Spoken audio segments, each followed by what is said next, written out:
We're jumping to page 260 today in the Kuzari.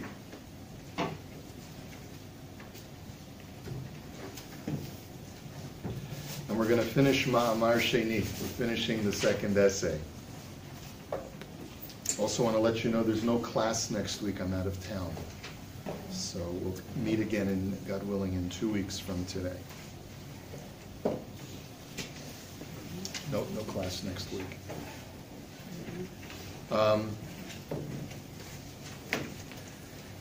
After a very lengthy discussion of the cantillation marks and dikduk, Rabbi Yehuda Halevi concludes the section by saying, let's just look at subparagraph 31, where he says, were I to expound further on this subject, this book would become too lengthy. I have shown you only a small amount of this precise wisdom in order to demonstrate that dikduk is not something indiscriminate, but is organized logically and has been passed down faithfully. Okay? He just calls it ha-chokhmah hazot, this wisdom of Hebrew language. And as we mentioned last week, there's a tremendous amount of scientific precision that goes into the structuring of Hebrew language, Hebrew sentence structure, and the cantillation marks. And as I mentioned also last week, we're not going to get bogged down into it any further. The purpose, the Rabbi Yehuda Halevi's objective, was to polemicize against the Arabic parent culture and to demonstrate that the Hebrew language not only is not inferior to the Arabic language, but actually has the same level, if not a greater level, of precision and wisdom to it. And of course, this is all part of the defense of the Jewish faith. Defense of everything Jewish is what Rabbi Yehuda Halevi is all about. And so to conclude with the just concluding paragraph, the Kuzari said, this suffices to endear the language to me. I will now ask you to explain to me your portrayal of a servant of God. Afterwards, I will ask you about your arguments against the Karaites. And after that, I will ask you about your fundamentals of belief. And then I will ask you what has remained with you of the earlier wisdoms. Now, these four subjects that Rabbi Yehuda Halevi previews for us as to what the third essay is all about don't seem to have any relationship to each other. But we're going to see momentarily that there's something, there are unique features of the third essay, which we won't begin today. I want to be able to start with you an introduction to the third essay. And it'll be interesting for us to try and explore why these four subjects that he mentions that are discussed in the third essay, why they are interconnected or related in some way. Okay, but before we get to that, I want to at least expose you to a book that I have found to be extremely helpful, even while not necessarily subscribing to the theories of this book entirely.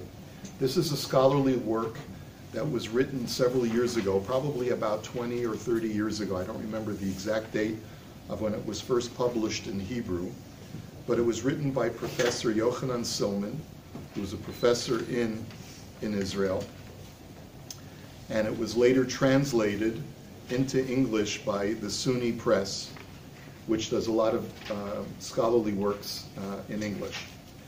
And Professor Silman wrote a book called Philosopher and Prophet, Yehuda Halevi, the Kuzari, and the Evolution of His Thought. If this is something that interests you and you want to order it on Amazon, I'm sure it's readily available online. Well, the central thesis of this book is that the Sefer HaKuzari was written over at least a period of 20 years. Now, I want you to think about where you were 20 years ago and what was going through your head 20 years ago. You know, we have these political debates, you know, today, what's going on in the world. And sometimes we think that the world is divided between liberals and conservatives. But the truth is that we go through changes in our lives all the time. You know, the famous quote that was attributed to Churchill and to other people as well is that if you're a conservative at 20, you have no heart. If you're a liberal at 40, you have no brain, right? So we do tend to evolve. We do tend to change over the course of time and evolve in our ideas. So it's only natural to look at different sections of the Kuzari and to see perhaps subtle, not very, very really dramatic changes in Rabbi Yehuda Halevi's thought, but changes nonetheless in the attitudes that he has towards a number of very important things. Number one, his attitudes towards philosophy, his emphasis of thought, what his objective in writing the book is. Things can change over the course of 20 years. And that's Professor Silman's objective, is to demonstrate that you can sometimes trace subtle changes from one essay to the other. But in order to be able to trace those changes, you have to know chronologically what was written first and what was written last in the Kuzari. Normally, we would be tempted to say that if there are 5 essays, then they were written in succession. And so essay 1 was the first, essay 2 the second, essay 3 was the third, etc. However, and this is why this is relevant to essay number 3, there is a theory in the scholarly community, and personally I'm not completely sold on it, but I wanted to at least make sure that you're aware of it, is that essay 3 stands out as a unique section in Sefer HaKuzari, in that it does not seem to fit in thematically exactly in the same way that the other 4 essays fit together. Now, if that's true, and the theory goes that Rabbi Yehuda Halevi had written essay 3 independently in some form of the other 4 essays, and he wrote it before he wrote the other 4 essays.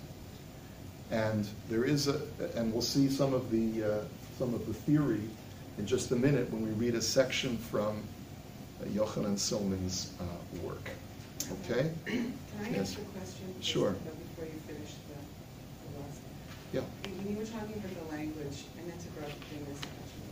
So he's really defending, like he's trying to show that the Hebrew language is better than other languages, yeah. So I don't know what level, what level other languages were developed at this point in history, but doesn't a lot of the stuff he says to defend the Hebrew language really apply also to many other languages in the world that are also developed and also have subtle nuances of things, and like Chinese or different languages that may also really have all the same characteristics that he's trying to present as Hebrew being superior. Unique. Yeah. Well, I think your point is well taken. I think it's a very valid point. The question is, how much of an expert was Rabbi Yehuda Halevi on all the world languages? In order to be able to make this claim, you really have to say that Hebrew is superior to all languages because you have a working knowledge of all the other languages that are out there. And I think that in order to defend the position that he takes is that it's altogether possible that he did not know Mandarin or Cantonese, Chinese.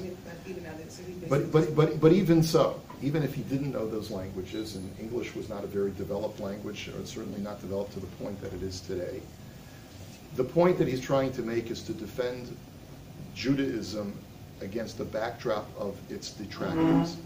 The detractors of Judaism at this point are not the Chinese. The detractors of Judaism at this point are both the Christian and Islamic faiths and their respective cultures. So if he's living in an Andalusian part of Spain, which is dominated by the Islamic faith and is drenched in Arabic tradition, so he's really refuting Arabic as a language. And there are a lot of similarities between Hebrew and Arabic, but there are a lot of differences as well. And his point is that Hebrew is superior to Arabic. You notice he doesn't get into a lot of Spanish, even though I'm sure there was a lot of Spanish being spoken in Spain. But his point really is to counteract his Islamic and Christian detractors primarily. Could be that he had a problem with Latin as well. But his main objective is to go against the Arabic language. Okay? Yes? But isn't the main thing is that Hebrew is the language that God spoke with us when we were given the Torah? Yes, This was and the he language. talked about that as well. So we covered that several weeks ago. That's Yes. right. So everything else like falls by the side. This Well, is not the necessarily. time- If you just to remind you, Rabbi Yehuda Halevi said both historically, going back to creation, and logically, Hebrew is superior. So you're giving the historic argument, he's giving the logical argument as well. Okay, so just to get back to our discussion of essay number 3, you have in front of you this essay. This is chapter 6 of Yochanan Silman's book, Philosopher and Prophet. We're just going to read a few paragraphs from it, and we'll skip around a little bit.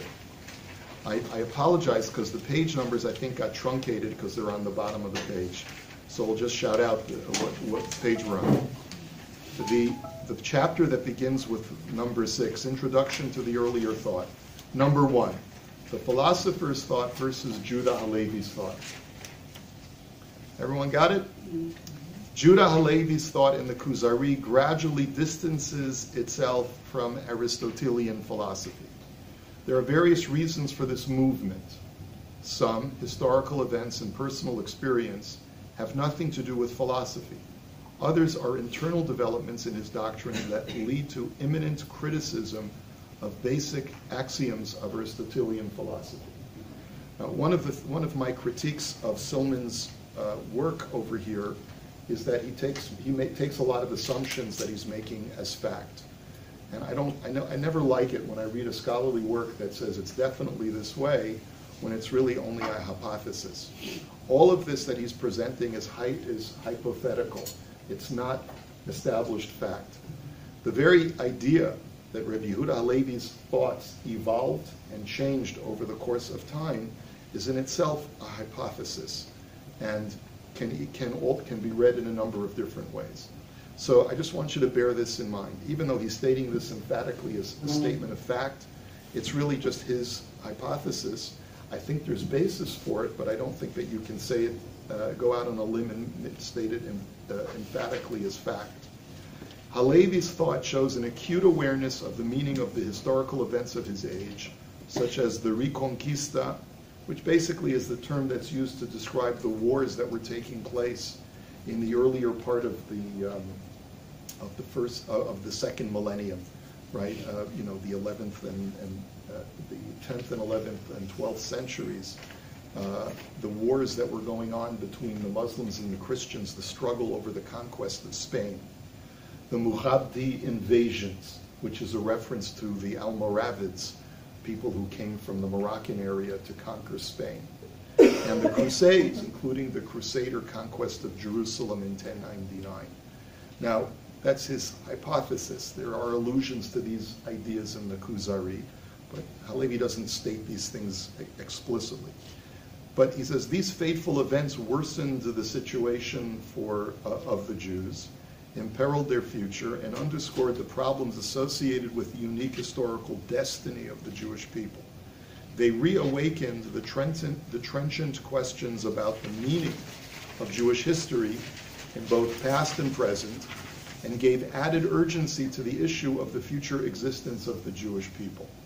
In the background were the interreligious polemics, given new meaning the arguments between Christians and Muslims, given new momentum by the ongoing holy wars, as well as internal Jewish uncertainties, machloikas within the Jewish community itself. Pious individuals were duty-bound to be ready to answer the question of the tempter, of the Yetzer Hara. Who has the power to make us despair? Hatichiana atzama sa'ela. Will these bones live again? Our traces being thoroughly destroyed and our memory wiped out. And so clearly, and this is something we've been stating for years already in the study of the Kuzari, Rabbi Yehuda Halevi viewed it as his duty to reinstill the Jewish people with a sense of confidence and a sense of assuredness that we're on the right path. And that although the Jewish people are the despised faith, nonetheless we have much for which to be proud, and there is a glorious future ahead for the Jewish people. That's really his objective of writing this book, both because of the political and social turmoil of his time and the condescension that Jews were experiencing from both Christians and Muslims of his time. Okay? Next paragraph. The destiny of the Jewish people is linked to the meaning of the uniqueness of the Jewish experience in all its elements. The significance of this destiny, its sense and justification, as well as the future of the Jewish people, depend upon the meaning of this uniqueness. Aristotelian philosophy rules out the existence of a unique nation for reasons both theological and anthropological. So there's a direct opposition between Judaism and philosophy of his time. Judaism states that the Jewish people are special and unique. Aristotelian philosophy states that there is no such thing as specialness within the human condition. All human beings are the same in potential, and it's all dependent. The engine that drives whether someone will be ascendant or descendant is based upon their intellect, not on any other external factor. So when he talks about theological and anthropological reasons why philosophy rejects uniqueness and specialness, he says the theological is the impossibility of a divine act that could establish absolute uniqueness, meaning that Aristotle did not believe in a God that could just come down one day and wave a magic wand and declare something to be unique and special. And anthropological is the location of the human essence exclusively on the intellectual plane, which by its very nature is universal. Human beings are all the same. The only thing that divides us is our level of intellect and our intellectual efforts. And so therefore there can be nothing external to that that defines whether a person is more or less of a human being. Okay? So there's nothing other than intellect that can make the Jewish people special. And since we don't have any intellectual superiority, we cannot be a superior or chosen people. The philosopher accordingly counsels trimming one's religious sails to the prevailing wind. It hardly need be said that in the situation of the Jewish people at this time, his advice was tantamount to preaching conversion. He's essentially telling the Jews, you don't have to be Jewish anymore. From this perspective, philosophy, if only for its own reasons, allies itself with Christianity and Islam and calls into question the value of Judaism's continued existence. So clearly this is the great existential threat that is presenting itself to Judaism in Rabbi Yehuda Halevi's lifetime. Philosophy is as tempting and is as threatening in its desire to convert Jews away from Judaism as Christianity and Islam, if not more. So that's a great synopsis of the first section of the book. Okay, I hope you're with me. You with me so far? Okay. Next paragraph. As we shall see, in his earlier thought, and the reason why this is necessary for us to study, because Silman's thesis is that the third essay of this book represents Halevi's earlier thought. Halevi did not stress the full significance of the uniqueness of the Jewish experience. In that period, he focused on practice, observance of the Torah commandments. In his later thought, by contrast, he dealt with other elements, such as intrinsic potential, origin, language, and country.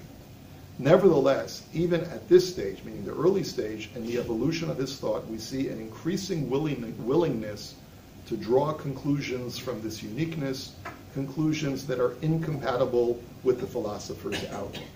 Let's continue. We're going to skip now, and I'd like to bring your attention to, if you can turn the page over, go to the second column,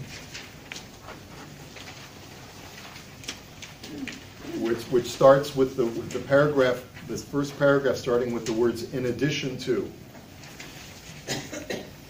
In addition to the biographical experiences that led Halevi to expand the fundamental themes of his thought, there were also internal developments within that thought. Over the years, these produced an ever-widening gap between his later thought and Aristotelian philosophy. In other words, what he's saying is that as he matured and evolved in his thought, he became more and more contemptuous and critical of philosophy. One expression of this change is his adoption of a critical attitude toward philosophy.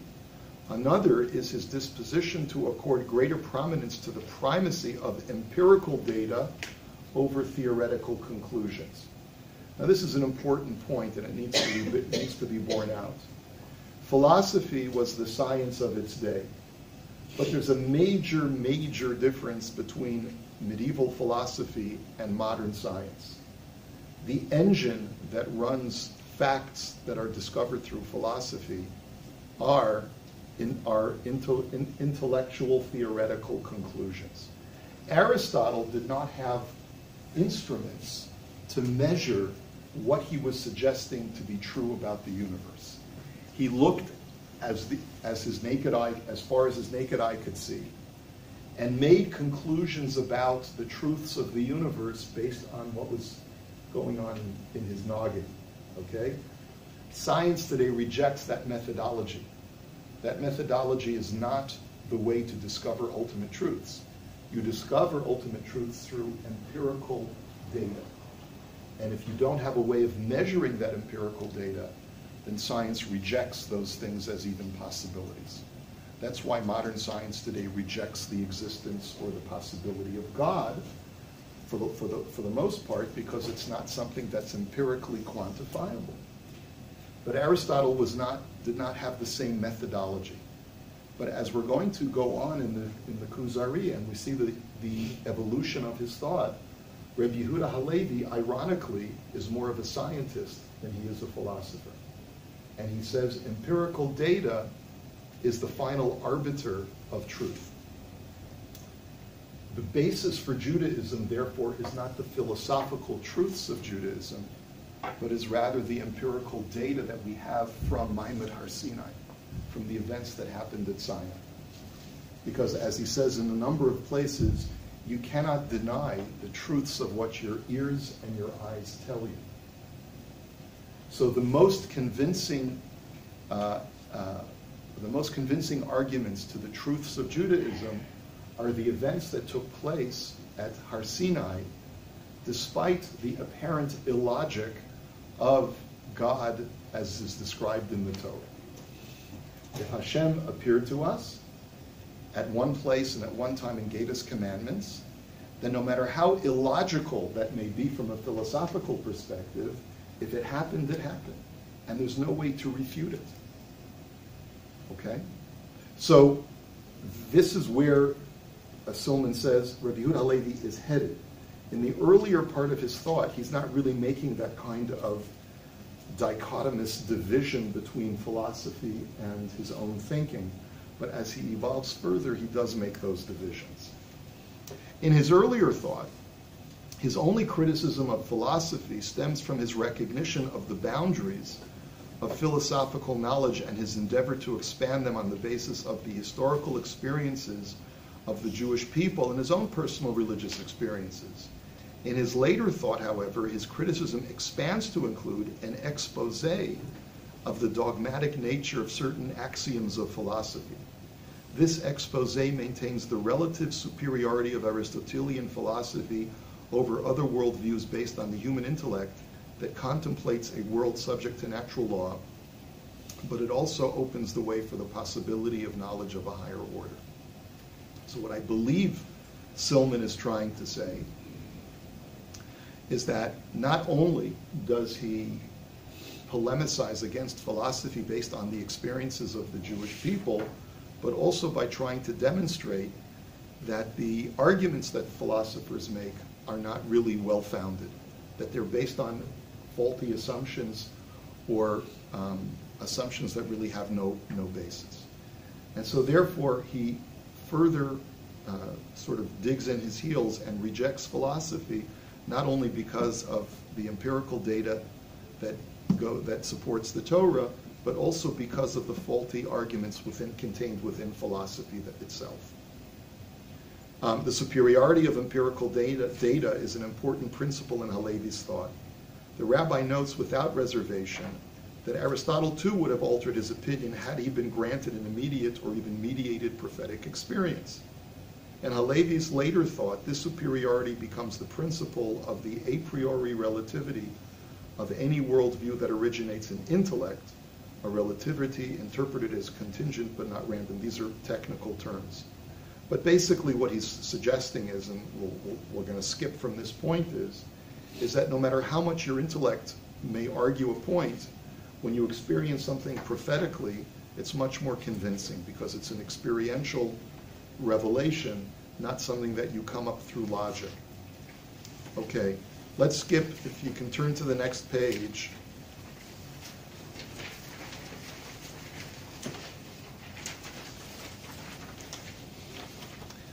Go to the next paragraph. In light of the distinction between Halevi's earlier and later thought, I guess, we can understand the two different titles of the book. The first title, which is called Al-Kitab Al-Khazari, which is just the book of the Kuzari, or the book of the Khazars, refers to the sections written first, which express his earlier thought. This name is given to the book on account of its main character, the king of the Khazars, who plays the role of a dispassionate judge before whom the rabbi argues his case against Karaism. Now, what Karaism is something that is one of the major thrusts of the third essay. Karaism is a medieval sect of Jews who accept the written Torah but reject the oral tradition of the Talmudic sages. And the reason why Rabbi Yehuda Halevi wrote the third essay, according to Silman and according to certain evidence that we have from Geniza material, is that he was writing a polemic to a Karaite. And he was arguing with a Karaite himself to explain to him why we Jews don't accept Karaism and why we accept instead Rabbinic Judaism. Okay. But this title, found in an autographed letter of Halevi's, refers explicitly to a work he sent to a Karaite scholar or physician.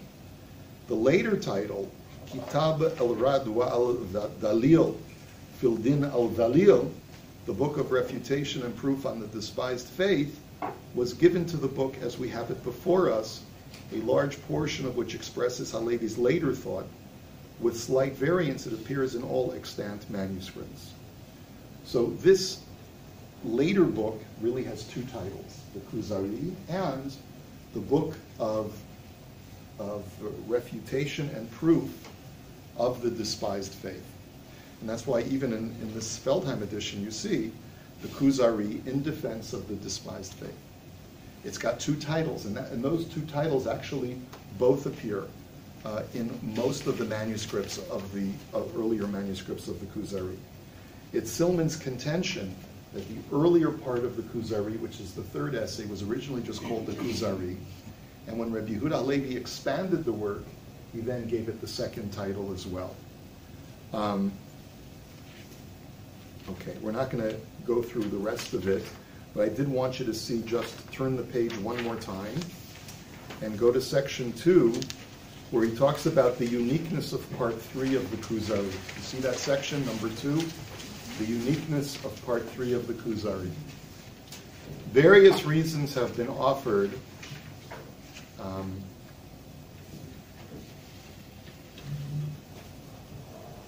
to buttress the assumption that part 3 of the Kuzari in fact represents the first edition of the book. Because this hypothesis fits in well with the main arguments of the present chapter, let us start by surveying these reasons. And just go to where he quotes a D.Z. Baneth to describe the first edition, and read the top of the next column. He says, "It seems plausible then that the first version of the Kuzari was relatively short and was meant primarily to answer the questions of the anonymous Karaite scholar. The framework of the dialogue between the king of Khazars and a rabbinic scholar was perhaps chosen to demonstrate that the Karaite rejection of the oral law undermines precisely those foundations that prove the divine source of Judaism and raise it above the other religions whose origin is human." And this is going to be part of what the third section is all about. To demonstrate that if you reject our oral tradition, you really have no basis for Judaism to be a special religion, a special faith. We're not going to go into the more technical stuff.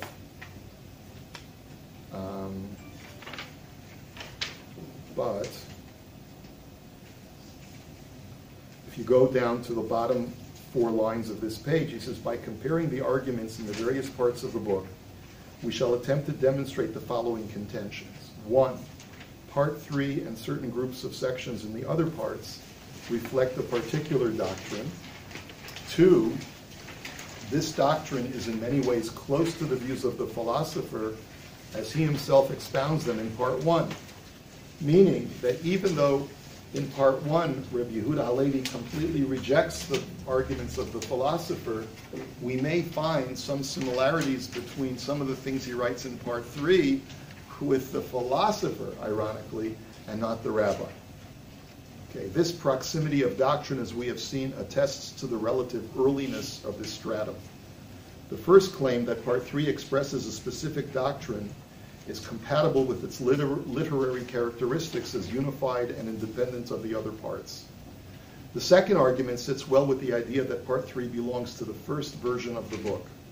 Of course, our assumption that there were 2 editions of the Kuzari says nothing about changes in Halevi's worldview, nor does the distinction between earlier and later thought imply anything about the manner in which the book was written.